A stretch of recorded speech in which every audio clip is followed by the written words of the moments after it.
கரூர் மற்றும் திருச்சி மக்களின் 50 ஆண்டுகால கனவான நெரூர் உன்னியூர் காவிரி பாலம் பயன்பாட்டிற்கு வந்தது. கரூர் மாவட்டம் நெரூர் மற்றும் திருச்சி மாவட்டம் உன்னியூர் இடையே காவிரி ஆற்றின் குறுக்கே 101 கோடி ரூபாய் மதிப்பில் 1 கிலோமீட்டர் நீளம் 13 மீட்டர் அகலம் கொண்ட புதிய உயர்மட்ட பாலத்தை முதலமைச்சர் மு க ஸ்டாலின் காணொலி வாயிலாக திறந்து வைத்தார். நெரூர் பகுதியில் நடைபெற்ற நிகழ்ச்சியில் கரூர் சட்டமன்ற உறுப்பினர் செந்தில் பாலாஜி கலந்து கொண்டு பாலத்தை ரிப்பன் வெட்டி திறந்து வைத்து பொதுமக்களுடன் அரசு பேருந்தில் பயணித்தார்.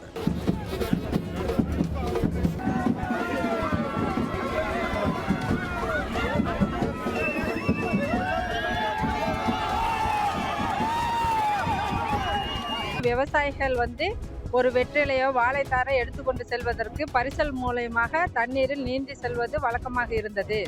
இப்போ இந்த பாலம் அமைந்ததனால் கரூர் மக்களுக்கும் இந்த சைடு உள்ள காட்டுப்புத்தூர், உன்னியூர், மோகனூர், திருச்சி வரைக்குமே, முசிறி, தொட்டியம், திருச்சி வரைக்குமே விவசாய மக்கள் மெயினாக வெத்தலை சாகுபடி செய்கிற மக்களுக்கு ரொம்ப உதவியாக இருக்குது. கிருஷ்ணவேணி கரூர் இணைப்பு சாலையுடன் சேர்த்து சுமார் 2.25 கிலோமீட்டர் நீளமுள்ள இந்த பாலத்தினால் 40 நிமிட பயண நேரமும் 30 கிலோமீட்டர் பயண தூரமும் மிச்சமாவதாக பொதுமக்கள் தெரிவித்துள்ளனர்.